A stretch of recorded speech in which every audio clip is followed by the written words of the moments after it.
Andrew has no choice this time.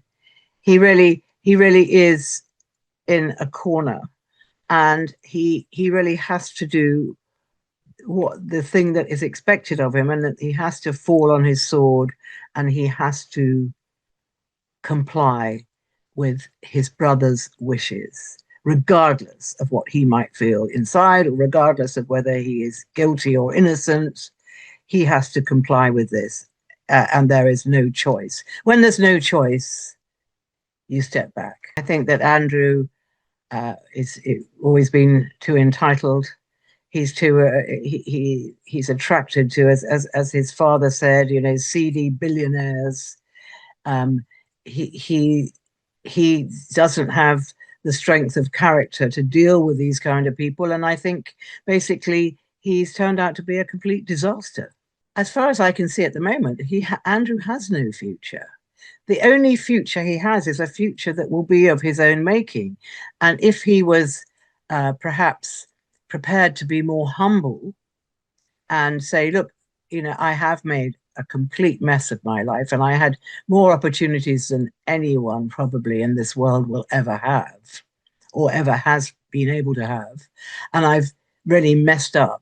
I think I'm going to go and, go and farm and go and make something good out of my life, and go and create something quietly and away from the public eye. That's really the only thing that he could do, I think. Sitting in Royal Lodge watching television and riding around the Windsor estate is not going to get him anywhere.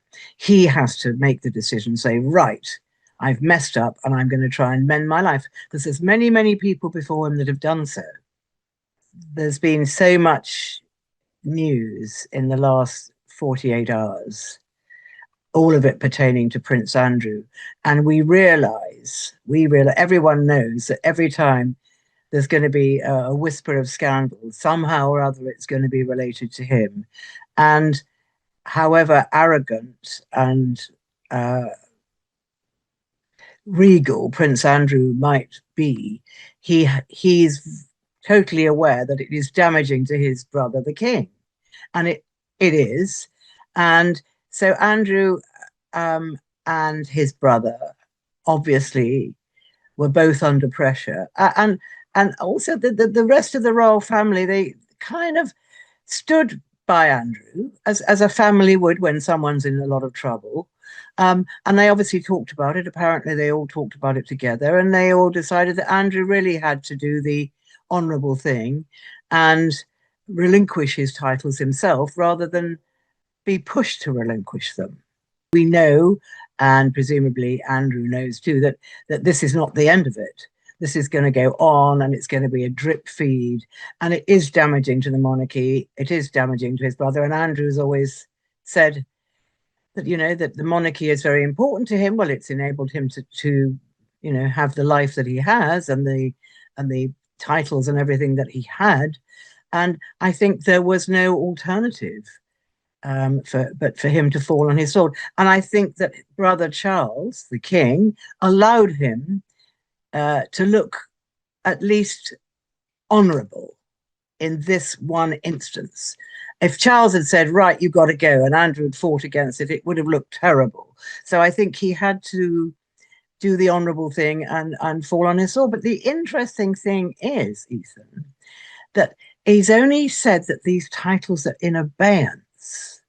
And at the end of the statement, he reiterated that he very much felt that, he was still not his words, these are my words, he was still the innocent party, and he was still denying the fact that he ever abused Virginia Giuffre, although he didn't say it in those words, but that was the message.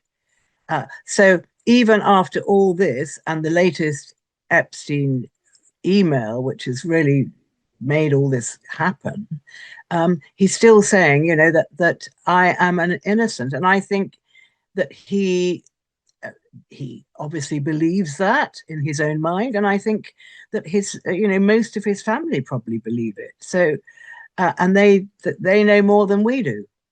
but they could also see that he was incredibly damaging to the monarchy. And if you read the comments and things that people say, I mean, he is despised. He certainly was. He was harming his brother, the king, because it made King Charles look weak. I mean, you know, people were saying, you know, why can't the king do something about it? He's the king after all. And this is his younger brother. He has to be the one to take the stand. But because Charles is a very honourable and kind man, he made it look as if it was Andrew's decision. Now, we will probably, maybe we will know whose decision it was, but I don't think that Charles would have had to push Andrew too hard to make him make this decision.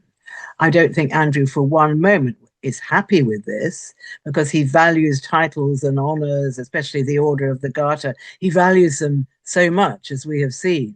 And he's never shy to, you know, even in that last email to Epstein, when he said, you know, we're in this together, he signed himself off, you know, Duke of York, and then, you know, the Knight of the Order of the Garter.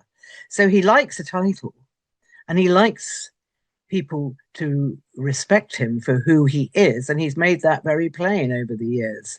And I think that Charles is being kind to him by making it appear that it's all him. And I believe that Prince William had something, you know, had an involvement in this, as he would, as a, you know, potentially, hopefully, a future monarch. So it's quite serious stuff. But in the end, Andrew hasn't actually lost these titles. They've been put into abeyance, which is quite a clever way around all this. But I think once you've lied about something once, the consensus of opinion is that you've lied about everything. So we probably don't believe a word that Prince Andrew says. And that is what's important. You know, he is a man without honour, without reputation, and therefore he is damaging to his brother, the king.